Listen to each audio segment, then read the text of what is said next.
La mayoría de nosotros somos conscientes de lo crucial que es el agua para la vida en la Tierra. El cuerpo humano es casi 2/3 de agua. Puede funcionar durante muchas semanas sin alimentos, pero morirá después de unos pocos días sin agua. Pero es más que eso. Inhala profundamente. El aire que inhalas contiene moléculas de agua, las mismas moléculas de agua que inhalaron nuestros antepasados, las mismas moléculas que hicieron crecer cada trozo de alimento que hemos comido. A través del agua estamos conectados con todos y todo lo que ha vivido o vivirá en la Tierra. Sin embargo, si el agua es una de las sustancias más distintivas e importantes de la Tierra, también es una de las más misteriosas. En los tiempos modernos, algunos estudios científicos sugieren que el agua podría ser mucho más de lo que ya sabemos que es. No solo es una sustancia inerte que da vida, sino quizás una que vive en sí misma y una que recuerda. A mediados de la década de 1980, Jacques Benveniste estaba en medio de una sólida, aunque no espectacular, carrera como inmunólogo, habiendo ascendido al puesto de director senior en el Instituto Nacional de Salud e Investigación Médica de Francia, donde pasó sus días estudiando alergias e inflamación. Gran parte de su modesto éxito se debió a un nuevo método que había descubierto para detectar alérgenos en un nivel muy sensible, su pequeña contribución a la ciencia moderna. Poco sabía Benveniste, sin embargo, que sería este método el que cambiaría su vida para siempre, empujándolo fuera de su simple existencia en el establecimiento científico y hacia lo nuevo y desconocido.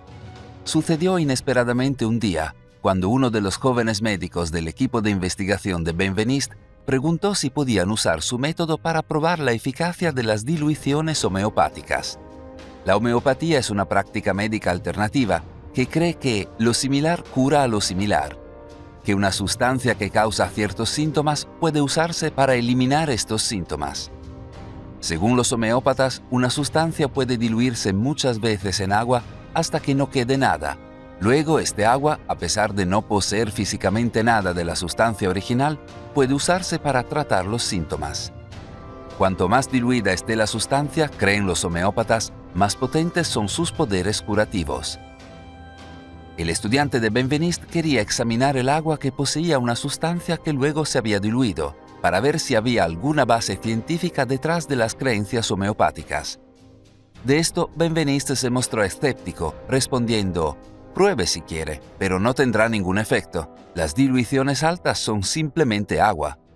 La afirmación de Benveniste no era nada inusual para la ciencia convencional, que durante mucho tiempo menospreció a la homeopatía.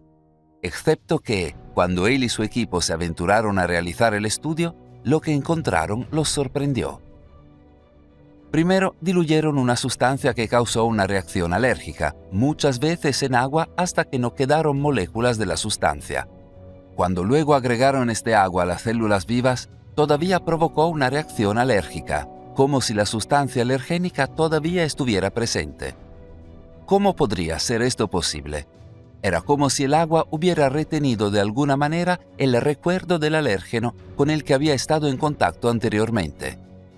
Benveniste estaba estupefacto, incapaz de proporcionar ninguna explicación teórica para el efecto. En sus palabras, fue como sacudir las llaves de tu auto en el Sena de París y luego descubrir que el agua sacada de la desembocadura del río encendería tu auto. Denominó al efecto misterioso memoria del agua y se dio cuenta de que, si lo que había encontrado era cierto, reescribiría por completo las leyes de la química y física. Entonces hizo lo que cualquier científico haría cuando se le presenta un descubrimiento asombroso e inexplicable. Compiló sus resultados en un trabajo de investigación y lo envió a la prestigiosa revista científica Nature para su publicación. Expondría su descubrimiento a científicos de todo el mundo. Fue esta presentación la que resultó en lo que la BBC llamó más tarde uno de los trabajos de investigación más polémicos jamás publicados. Al recibir el trabajo, el consejo editorial de Nature se preocupó. Simplemente no podían creer que los resultados de Benveniste fueran correctos, ya que si lo fueran, irían en contra de las leyes científicas establecidas que la Junta conocía y entendía. Más que nada, la Junta Directiva quería rechazar la publicación del estudio por completo, Sin embargo, no pudieron encontrar ningún error metodológico obvio en el trabajo, ni resquicios que los libraran de la responsabilidad y les permitieran rechazar el trabajo por motivos objetivos. Durante más de 2 años, fueron de un lado a otro buscando una salida, hasta que finalmente, a regañadientes, aceptaron publicar el trabajo de Benveniste en 1988. Sin embargo, su acuerdo estaba sujeto a 2 advertencias evidentes. En primer lugar, la publicación del estudio estaría acompañada de una nota escrita por el editor en jefe de Nature que advierte a los lectores que un artículo en la edición de esta semana describe observaciones para las que no existe una base física actual, antes de advertir que hay buenas y particulares razones por las que la gente prudente debería, por el momento, suspender su juicio y describir vigorosamente algunas de las leyes fundamentales de la ciencia que la obra de Benveniste violaría. Además, Maddox daría el paso sin precedentes de hacer que Benveniste aceptara rehacer el experimento bajo la supervisión de un equipo formado por Nature para verificar la calidad. Fue cuando apareció este equipo que las cosas empezaron a ponerse muy raras. En lugar de científicos, Nature envió a un mago profesional llamado James Randi y a un desacreditador profesional de fraudes científicos, Walter Stewart, para supervisar el experimento. Serían conocidos como los cazafantasmas. Esto era particularmente inusual, considerando que un principio fundamental del método científico es la objetividad.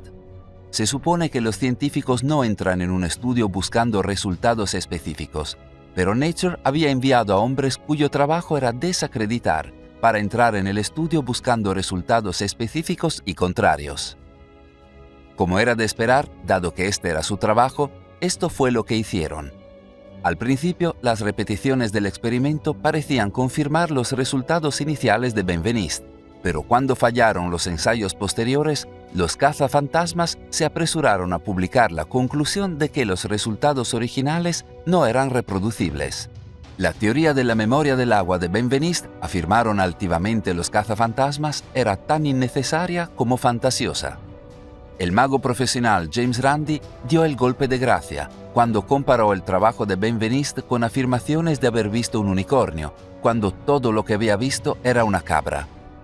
Naturalmente, y tal vez con razón, Benveniste estaba furioso con el proceso, afirmando que él y su equipo habían sido tratados como criminales, que la supuesta supervisión de Nature se parecía más a la caza de brujas de Salem o a los juicios al estilo McCarthy. A pesar de sus protestas, la ciencia dominante pronto empezó a referirse al trabajo de Benveniste como ese experimento ampliamente desacreditado. Hoy incluso Wikipedia nos dice que la memoria del agua no es algo que merezca una consideración seria. Ignorando la cuestión de cuán ampliamente puede ser desacreditado algo por magos y cazafantasmas, que ellos mismos admitieron que bien podríamos habernos visto incapaces de entender el trabajo del laboratorio, el hecho es que, desde los años 80, el concepto de memoria del agua ha sido seriamente considerado por numerosos científicos de todo el mundo, y lo que han encontrado va mucho más allá del trabajo de Benveniste. En 1983, un científico francés llamado Luc Montagnier hizo un descubrimiento que aseguró que su nombre quedara grabado para siempre en los libros de historia. Usando sus habilidades especializadas con retrovirus, Montagnier descubrió el virus de la inmunodeficiencia humana, VIH, que conduce a la enfermedad del SIDA. Fue un punto de inflexión en la crisis del SIDA que hizo posible desarrollar pruebas de diagnósticos y tratamientos para la enfermedad y salvar millones de vidas. En consecuencia, Montagnier recibió el Premio Nobel por su descubrimiento. Muchos podrían preguntarse, ¿qué puede hacer una persona después de alcanzar la cima de su profesión? Para Montagnier, la respuesta era seguir trabajando, seguir buscando su próximo gran descubrimiento. Durante más de 2 décadas trabajó, hasta que finalmente en 2009 llegó el gran avance que estaba esperando. Ese año, Montagnier publicó un artículo en el que afirmaba que había sido capaz de detectar ondas electromagnéticas emitidas por el ADN en una muestra de agua, incluso después de que las secuencias de ADN se hubieran diluido, como si el agua de alguna manera estuviera recordando el ADN. Se trataba de un ganador del Premio Nobel que afirmaba algo que se parecía mucho a la obra tan difamada de Jacques Benveniste 20 años antes. Al igual que Benveniste, Montagné fue ampliamente criticado por la comunidad científica convencional cuando se publicaron sus resultados.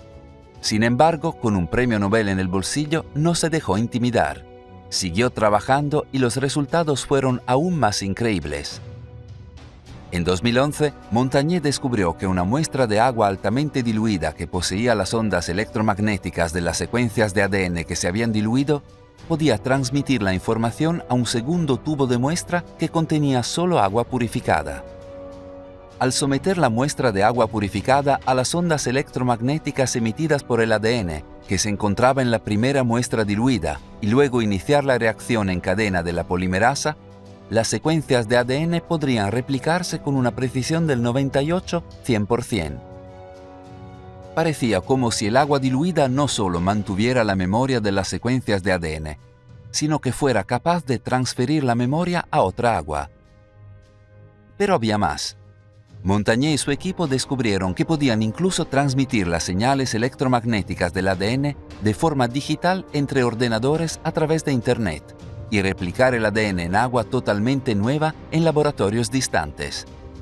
Enviaban un archivo de audio al otro lado del mundo a otro equipo de investigación, que luego reproducía el archivo de audio en un tubo de agua purificada y utilizaba la reacción en cadena de la polimerasa para hacer una copia del ADN original. Cabe señalar que no todos se burlaron del trabajo de Montagné. De hecho, algunos incluso sugirieron que este era el avance que podría conducir al descubrimiento de vida extraterrestre. Si el agua puede guardar la memoria de las secuencias de ADN que, por el método de Montagné, permite replicar este ADN en los laboratorios de todo el mundo, entonces, ¿por qué?, se preguntaron algunos, ¿no podría utilizarse este mismo método para replicar el posible ADN alienígena atrapado en el agua que se encuentra en asteroides y cometas? Quizás este agua contenga secuencias de ADN de vida extraterrestre que, con las herramientas adecuadas, podríamos replicar y examinar. A través de su increíble trabajo, Montagné se abrió camino de regreso a la ciencia convencional e incluso organizó un evento sobre la memoria del agua en las Naciones Unidas en 2014. Sin embargo, como Benveniste antes que él, Montagné a menudo habló sobre la oposición y la burla que enfrentó por parte de la comunidad científica. En una entrevista describió una especie de miedo en torno a este tema. ¿Cómo? Cuando se trataba de trabajos sobre la memoria del agua, las revistas científicas tenían miedo de publicarlo debido al terror intelectual de las personas que no lo entienden. Pero independientemente del terror intelectual que invoca la memoria del agua, el trabajo de científicos como Luc Montagné continúa. De hecho, casi al mismo tiempo que Montagné trabajaba con la memoria del agua y el ADN, otro científico adoptaba un enfoque diferente del fenómeno. En 2007, Martin Chaplin, especialista en las propiedades de las moléculas de agua, propuso una explicación de cómo podría ser posible la memoria del agua. En primer lugar, una molécula de agua es un dipolo, con un extremo cargado negativamente y el otro cargado positivamente. El extremo negativo de una molécula puede atraer el extremo positivo de otra, y es a través de esta atracción que se forma la estructura del agua. En su mayor parte, esta estructura es fluida y de corta duración, cambiando constantemente. Excepto que, dentro de estas formas en constante cambio, existen ciertas formaciones estables conocidas como racimos, en las que las moléculas individuales pueden reemplazarse sin afectar la estructura global. Según Chaplin, estos racimos estadísticamente estables pueden contener el secreto de la memoria del agua, lo que permite que el agua retenga información sobre cualquier cosa con la que haya estado en contacto, para de hecho retener una imagen de cualquier sustancia dentro de su núcleo molecular. ¿Será realmente posible que el agua alguna vez registre una historia de su relación con el mundo a través de grupos moleculares? Y si es así, ¿qué está haciendo con esta información? Algunos científicos han dado una respuesta. Masaru Emoto fue un empresario japonés, científico y escritor que saltó a la fama en la década de 1990, tras desarrollar un método para congelar muestras de agua y fotografiar las formas cristalinas resultantes, mediante análisis de resonancia magnética y fotografía de alta velocidad. Usando este método, Emoto llevó a cabo un estudio extraordinario y de gran alcance sobre el agua, cuyos resultados se publicaron en el bestseller de New York Times de 2004, Los mensajes ocultos del agua. En el estudio, Emoto y su equipo de investigación expusieron diferentes muestras de agua a diferentes intenciones humanas a través de pensamientos y palabras, y luego fotografiaron los cristales producidos por cada muestra. Sorprendentemente, el agua que había sido expuesta a la intención positiva, amorosa y compasiva, formó hermosos cristales, mientras que la intención negativa, enojada y temerosa, produjo formaciones desagradables. Por supuesto, lo bello y lo desagradable son subjetivos, así que míralo por ti mismo. El cristal para amor y gratitud, para me das asco, para eterno, para paz, para maldad, para gracias. Era como si el agua tomara la positividad para hacer algo hermoso y convirtiera la negatividad en algo feo. Emoto y su equipo continuaron su estudio, exponiendo muestras de agua a diferentes pensamientos y palabras habladas, a palabras escritas en papel presionando contra un recipiente de agua, incluso a música.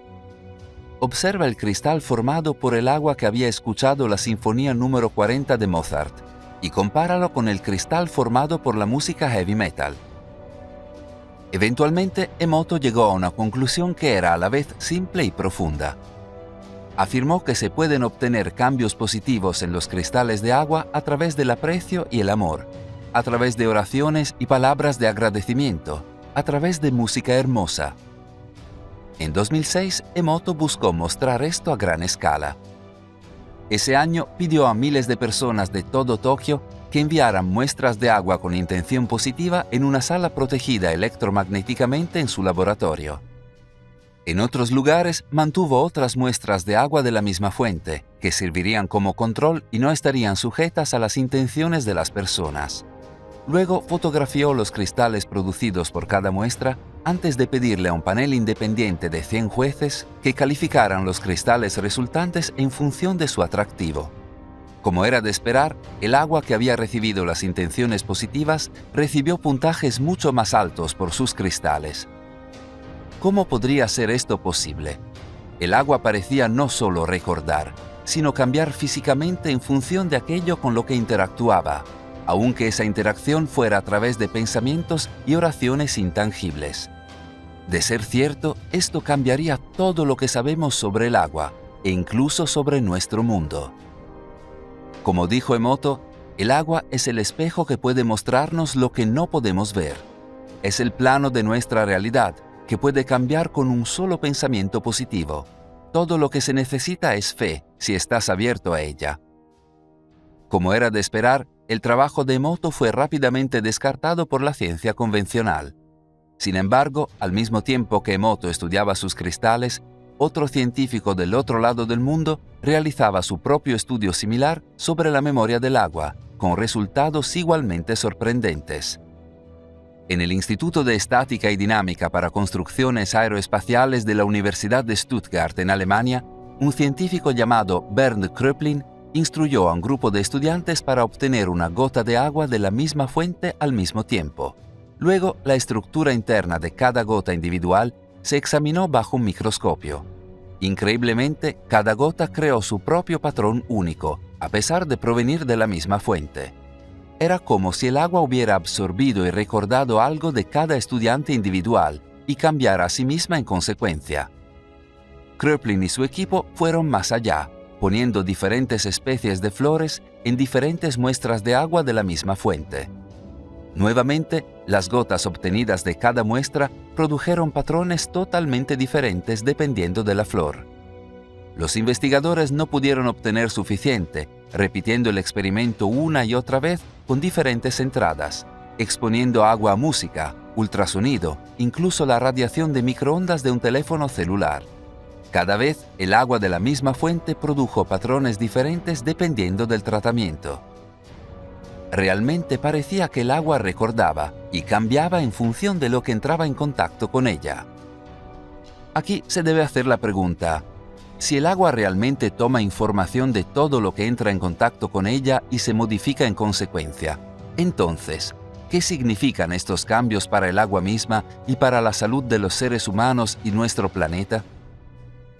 Victor Schauberger nació el 30 de junio de 1885 en el pequeño pueblo austríaco de Holzschlag, hijo de una larga estirpe de maestros forestales que se remonta a muchas generaciones. Como tal, Schauberger creció como un hijo del bosque, pasando a menudo muchos días en el bosque con su padre. Allí desarrolló una aguda observación de la naturaleza y, en particular, del flujo y el comportamiento del agua. Era conocido por sentarse en soledad y contemplar el sonido de un arroyo durante muchas horas seguidas sin aburrirse. A muchos le parecía que el joven Schauberger tenía algún tipo de conexión con el bosque que otros no tenían. Quizás esto no fue una sorpresa. Como él mismo lo expresó, desde mi más tierna infancia, mi mayor ambición fue convertirme en un guardabosques como mi padre, abuelo, bisabuelo y su padre antes que él. Cuando llegó a la edad universitaria, su padre quería que fuera a la universidad en Viena y se convirtiera en arboricultor como sus hermanos. Pero Schauberger creía que los maestros en las aulas solo distorsionarían su visión de la naturaleza, que el mejor maestro sobre el bosque era el bosque mismo. Entonces, en cambio, obtuvo su certificación como guardabosques y emprendió un aprendizaje con un guardabosques mayor. Recibió su primer trabajo en solitario en 1920, a la edad de 25 años, supervisando un enorme bosque para un príncipe alemán. Fue en ese momento cuando Schauberger mostró cuán especial era realmente su conexión con el bosque. Primero, usó su comprensión única sobre cómo fluía el agua y cómo quería fluir para inventar un método para transportar troncos desde una montaña conocido como el Canal de Troncos. El invento pondría a Schauberger en el mapa después de que redujo los costos de transporte de la madera a una décima parte e hizo que el príncipe alemán ganara fantásticas cantidades de dinero. Continuó a lo largo de la década de 1920 solicitando patentes para nuevos inventos casi todos los años. Se hizo famoso por su conocimiento y se ganó el apodo de El Mago del Agua.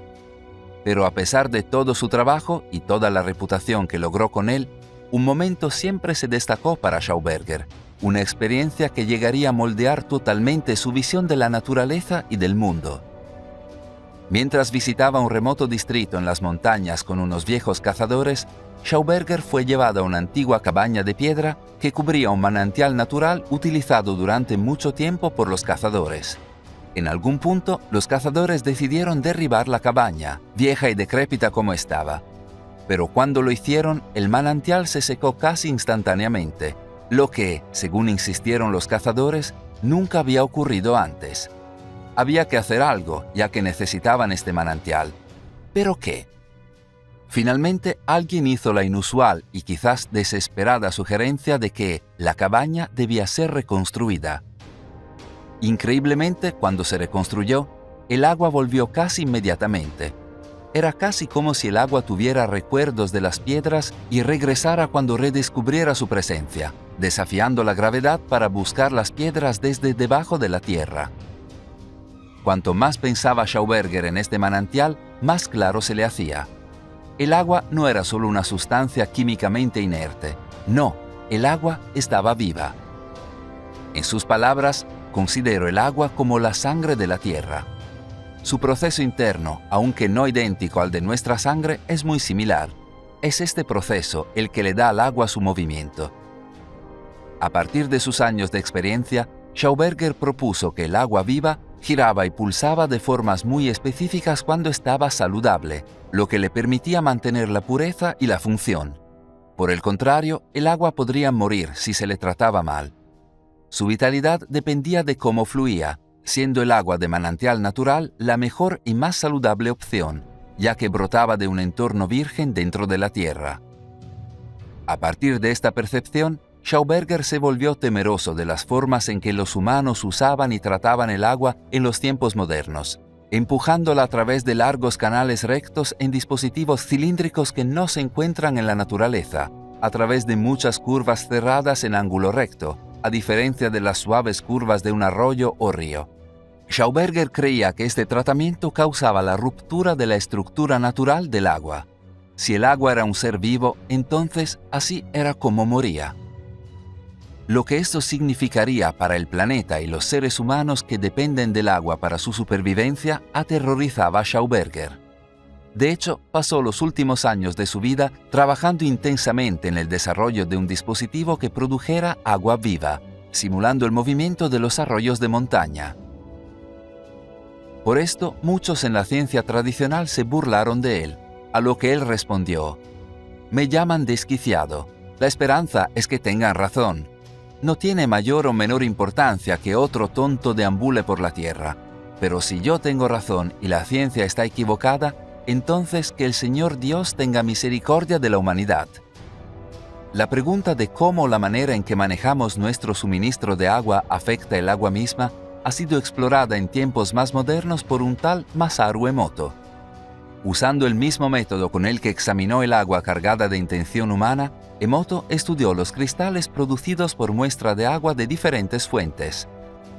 Sorprendentemente, Emoto descubrió que el agua de los manantiales de las montañas producía hermosos cristales, mientras que el agua del grifo de las ciudades japonesas formaba cristales incompletos, y el agua del grifo de Londres, Inglaterra, no formaba ningún cristal. Décadas después de que Schauberger teorizara que el agua era un ser vivo que podía morir, parecía que Emoto estaba mostrando que, de alguna manera, algo andaba mal con el agua en las ciudades, el agua transportada y tratada por medios no naturales. ¿Pero qué?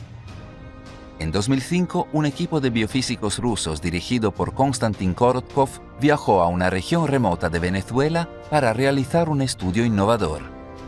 Su destino era Roraima, un área cuyas aguas nunca habían estado en contacto directo con humanos, conocida por las tribus locales como la madre de todas las aguas.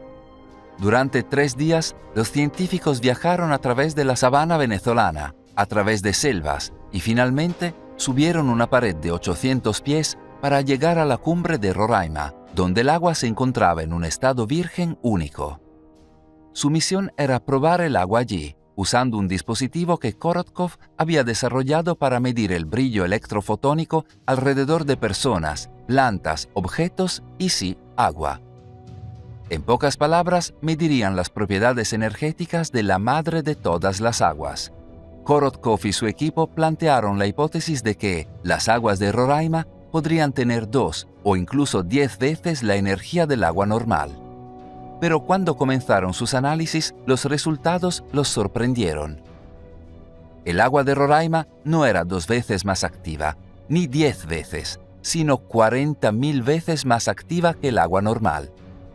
Sus propiedades energéticas eran tan grandes que Korotkov y su equipo concluyeron que el agua de Roraima y el agua normal eran sustancias fundamentalmente diferentes. Más increíbles fueron los efectos que tuvo el agua de Roraima en el equipo de investigación mientras estaban allí. Usando el mismo dispositivo que se usaba para medir las propiedades energéticas del agua, Korotkov descubrió que el campo de energía de los miembros de su equipo aumentaba drásticamente cada vez que estaban en la cumbre de Roraima. Donde Masaru Emoto había demostrado en su trabajo que el agua de la ciudad parecía estar enferma de alguna manera, aquí Korotkov estaba mostrando que las aguas vírgenes de Roraima parecían estar rebosantes de energía y vida, e incluso parecían capaces de transferir estas propiedades energéticas a la gente a su alrededor. Por esta razón, muchos en los últimos tiempos, como Schauberger, han dedicado sus vidas a intentar inventar una forma de devolver el agua a un estado más natural y virgen, antes de que fuera afectada por la humanidad, para en efecto darle vida. Esta agua viva a menudo se llama agua estructurada. En 2014, un científico llamado Guillaume Deschamps publicó los resultados de 5 años de investigación sobre sujetos que bebían agua estructurada de un dispositivo estructurador que él había inventado. Según lo de Deschamps, los sujetos vieron un aumento del 80% en sus campos de energía después de un solo vaso. Estudios similares que examinan los efectos de beber agua viva en lugar del agua que sale de los grifos en las ciudades o incluso agua embotellada continúan hasta el día de hoy con resultados similares. Pero la idea de que el agua puede estar viva o muerta, energética o no, es algo que se remonta mucho más allá de la ciencia moderna. Muchas tradiciones humanas hablan de fuentes de agua bendita curativa, desde el río Ganges en la India hasta el agua sagrada del santuario de Nuestra Señora de Lourdes en Francia, pasando por manantiales curativos declarados en todo el mundo. Pero ve más allá y recuerda el experimento de Masaru Emoto que demostró que el agua podía infundirse con la intención humana. Nuestras tradiciones religiosas y espirituales de todo el mundo parecen seguir este concepto. Piensa en el agua bendita en el cristianismo, utilizada en el bautismo, o el lavado ritual antes de las oraciones diarias en el Islam. Piensa en cómo los monjes budistas cantan sobre el suministro de agua de la comunidad, o cómo en las tradiciones indígenas de América del Norte y del Sur, el agua puede ser ritualmente infundida con intención curativa por sacerdotes y chamanes. En cada caso, la creencia es la misma, que el agua se puede convertir en algo más si se trata correctamente. ¿No es este conocimiento antiguo lo que confirman los estudios modernos? De hecho, tanto Korotkov como Emoto estudiaron directamente la conexión espiritual. Korotkov estudió el agua sobre la que se cantaba en los monasterios rusos y descubrió que tenía una calidad energética mucho mayor que el agua común. Incluso trabajó con influencia mental remota sobre el agua, haciendo que los curanderos enviaran su influencia e intención a una muestra de agua de todo el mundo. Y nuevamente descubrió que los pensamientos de los curanderos causaron cambios significativos en los niveles energéticos del agua seleccionada. Emoto, por su parte, analizó las aguas de la represa Fujiwara antes y después de que recibiera una oración de 1 hora del reverendo Kato Hoki, el sacerdote principal del templo Jiuin, y descubrió que después de infundir oración en el agua, producía cristales mucho más hermosos. Quizás, como suele ser el caso, las tradiciones antiguas poseían un conocimiento que ha sido olvidado o descartado en los tiempos modernos sobre la vida del agua y cómo se puede cambiar. Pero si esto es cierto, la pregunta entonces es, ¿qué significa esto para nosotros en los tiempos modernos? ¿Cómo puede el conocimiento del agua viva, del agua con una memoria que cambia fundamentalmente lo que es, alterar nuestra comprensión e interacción con el mundo que nos rodea? Para responder a esta pregunta, podríamos volver a un último experimento realizado por Masaru Emoto, quizás el más infame y dramático. En el experimento, Emoto apartó 3 vasos de precipitados, cada uno con una taza de arroz cubierta con agua. Durante un mes, Emoto le repetía a uno de los vasos, gracias, todos los días. Al segundo vaso le repetía, eres un idiota. Y al tercero no le decía nada en absoluto. Al final del mes, el arroz del vaso de gracias estaba fermentando bien y tenía un agradable aroma. Mientras tanto, el arroz del vaso de eres un idiota estaba negro y muerto. Y el arroz del vaso descuidado se había vuelto de un color azul verdoso por la podredumbre. Piensa en lo que esto sugiere. El agua infundida con vida a través de intenciones positivas conduce a un crecimiento saludable, mientras que el agua infundida con intenciones negativas o simplemente dejada en paz conduce a la podredumbre y la muerte. ¿Es posible que los humanos necesitemos agua viva para nuestra propia salud y vida? ¿Y que al beber el agua muerta que se encuentra en las ciudades modernas nos estamos de hecho envenenando? Piensa en la propagación desenfrenada de problemas de salud mental en los tiempos modernos, los asombrosos niveles de depresión y ansiedad. ¿Podría esto tener algo que ver con nuestra agua? ¿Nos estamos pudriendo por dentro como el arroz de Emoto? Para algunos, la solución a este problema percibido del agua es simple.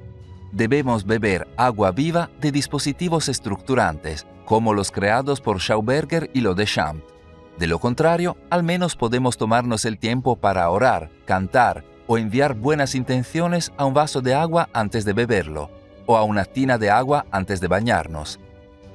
En otras palabras, podemos y debemos, en el día a día, utilizar la memoria del agua y su capacidad de transformarse en algo vivo y saludable para nuestro propio beneficio.